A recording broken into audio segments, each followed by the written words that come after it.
Brought to you by TechnoSpark 20 series smartphones.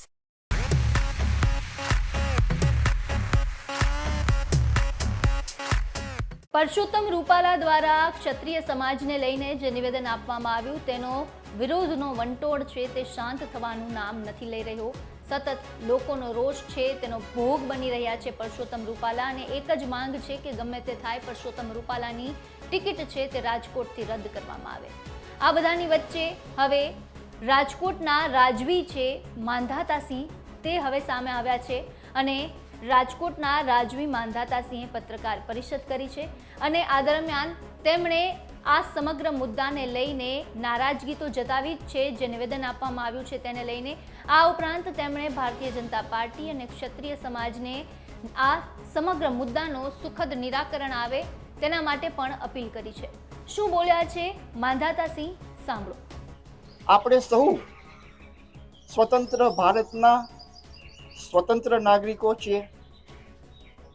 વિશ્વની સૌથી વિશાળ લોકશાહીના આપણે વારસદારો છીએ. ભારતના બંધારણે આપણને વાણી સ્વાતંત્ર્યનો વિશેષ અધિકાર આપ્યો છે, પણ એનો મતલબ એવો નથી કે આપણને મન પડે ત્યારે અને મન ફાવે તેવો શબ્દ પ્રયોગ કરી શકીએ. આપણી ભારતની સંસ્કૃતિ અને સનાતન ધર્મ ના સંરક્ષણની આજે જેટલી આવશ્યકતા છે એટલી જ આવશ્યકતા આપણી વાણી, વર્તન, વ્યવહારની સજાગતા પણ છે. વ્યક્તિગત સ્વાર્થની પરિપૂર્તિ માટે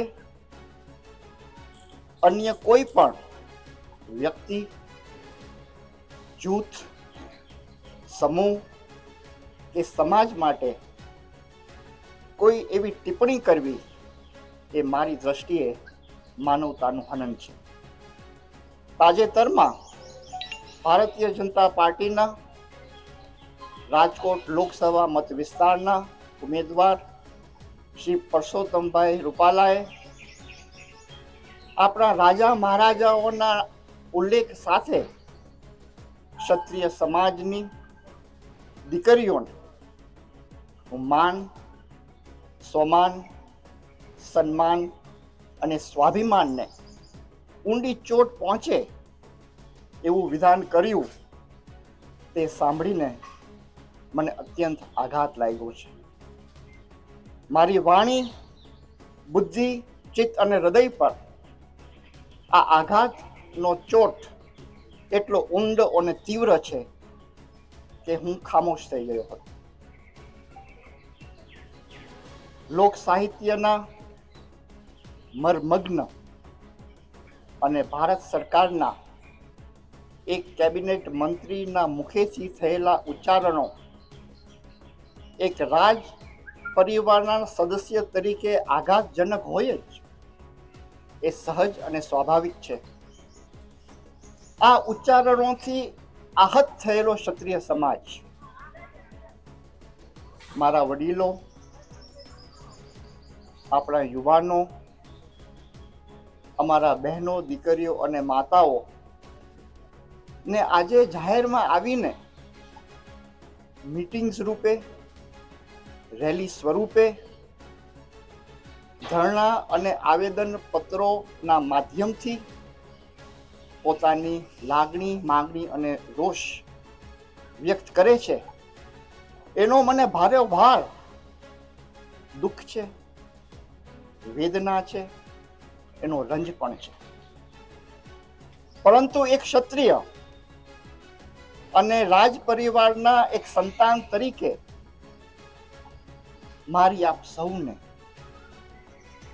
ભારતીય જનતા પાર્ટીને અને ક્ષત્રિય સમાજને જાહેર હિતને ધ્યાનમાં રાખીને આ સમસ્યાનું કંઈક સુખદ નિરાકરણ આવે એવા હું વંદન સાથે સહૃદય અપીલ અને વિનંતી કરું છું.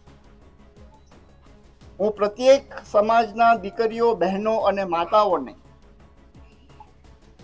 હાથ જોડીને વંદન સાથે વિનંતી કરું છું કે શક્તિ ઉપાસના વંદના શૌર્ય, રક્ષા, સાકા, કેસરિયા અને જોહર એ આપણા ક્ષત્રિય પરંપરાના એક બહુ મહત્વના અદ્ભુત અને અદ્વિતીય આયુધો છે. પરંતુ વર્તમાન સમસ્યાના નિરાકરણ માટે આપે જાહેર કરેલું જોહર વિષયક વિચાર આપના દિલો દિમાગમાંથી દૂર કરીને અને તે સિવાયનો અન્ય માર્ગ આપની લાગણી વ્યક્ત કરવા આપ અપનાવી શકો છો. આપને જણાવી દઈએ કે 2 દિવસ પહેલા જ ગૃહ રાજ્યમંત્રી હર્ષ સંઘવી દ્વારા જે ક્ષત્રિય સમાજના અગ્રણીઓને લઈને જે બેઠક યોજાઈ હતી, આ બેઠકમાં માંધાતા સિંહ પણ પહોંચ્યા હતા. પરંતુ હાલ પત્રકાર પરિષદના માધ્યમથી માંધાતા સિંહે જે પ્રકારે સુખદ નિરાકરણની વાત કરી છે, તેના બાદ શું આગામી સમયમાં કોઈ બદલાવ આવે છે કે કેમ તે જોવું દિલચસ્પ બનશે. આપનું શું માનવું છે સમગ્ર મુદ્દાને લઈને અમને કોમેન્ટ બોક્સમાં જણાવો. સાથે જ આ વિડીયોને લાઇક, શેર અને મારી ચેનલને સબસ્ક્રાઇબ કરવાનું ભૂલશો નહીં. ફરી મળીશું નવા વિડીયો સાથે. નમસ્કાર.